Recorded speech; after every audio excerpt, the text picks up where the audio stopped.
Guten Tag. 你好 Buenos días. Buongiorno. Konnichiwa. Здравствуйте. En 2017, une étude de Cadre Emploi montrait que 89% des cadres français avaient déjà été amenés à utiliser une langue étrangère et dans 99% des cas, il s'agissait de l'anglais. La maîtrise d'au moins une langue étrangère est donc un atout nécessaire pour les futurs cadres que seront les élèves de l'ENSAI. Ainsi, l'école fait en sorte que chaque élève puisse réussir dans le monde interconnecté d'aujourd'hui. À l'école, les étudiants développent leurs compétences linguistiques grâce aux cours de langue, en rencontrant des élèves internationaux, mais aussi grâce aux stages à l'étranger, aux échanges et au double diplôme. Rappelons qu'à l'ENSAI, les élèves ingénieurs doivent passer au minimum 1 mois à l'étranger et obtenir un minimum de 185 points au TOEIC afin de valider leur diplôme. Et je vous enverrai la vidéo. Ok, allez, bon, c'est parti. Je suis partie donc en République tchèque et je suis allée étudier à Prague, qui est la capitale. Du coup, pour en Erasmus, moi je suis parti à Hong Kong. Je trouve que c'est toujours important de savoir sortir de sa zone de confort. Du coup, partir dans un pays où tu connais pas la langue, faire toutes les démarches, chercher ton appart, etc. etc. C'est vrai que donc ça m'a permis de donner de la confiance et c'était super. Tu découvres une autre culture.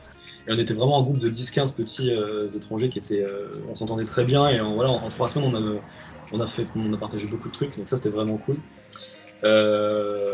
Sinon, ce que ça m'a apporté sur les 5 mois, c'est un bon niveau d'anglais, honnêtement. J'avais un niveau, on va dire, moyen. Pour l'écrit et la compréhension, je me débrouillais, mais c'était vraiment parler, j'avais pas du tout de réflexe.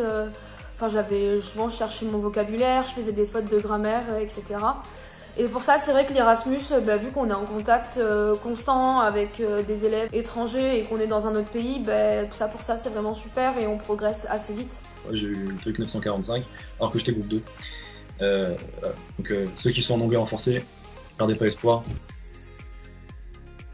Pour le cas spécifique de la République tchèque, je dirais que j'espère que vous aimez la bière, hein, parce que c'est clairement la boisson locale du coin.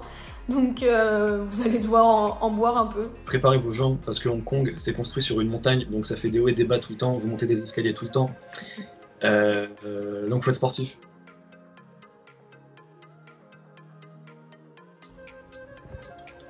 Here we go. All right, I think we're live. I come from Rotterdam in the Netherlands. I had previously been to France and I absolutely loved it. The people, the food, and also the landscape. NCI is in Rennes, in Brittany, close to the sea, and I love the surf, so that's also some of the reason. It made me experience a different culture. Like, the Netherlands is not that far away, but even though that's the case, the culture is still very different. The people in France are different, and I absolutely loved immersing myself in that. It's been great fun, and especially learning the language. When I came to France 2 months ago, I hardly spoke a word French, and I think just in 2 months my level has improved quite significantly, and I'm really happy with that. So there's this one expression that I sort of basically told myself every night when I while in France, and je me coucherai moins bête ce soir. It basically means I'm gonna go to bed less dumb tonight. So that's been kind of my mantra while being in France.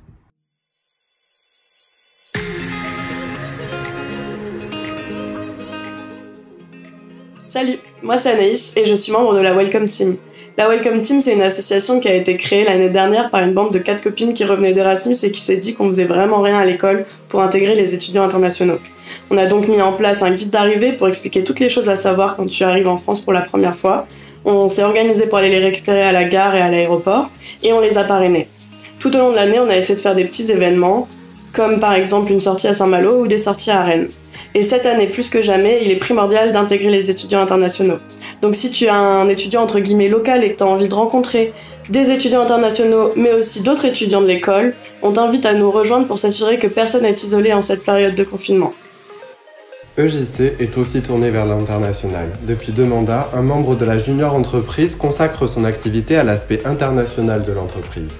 Le site de JC a été traduit en anglais. De nombreux articles ont été rédigés en anglais afin de viser un public non francophone et de se rapprocher des JE européennes et mondiales.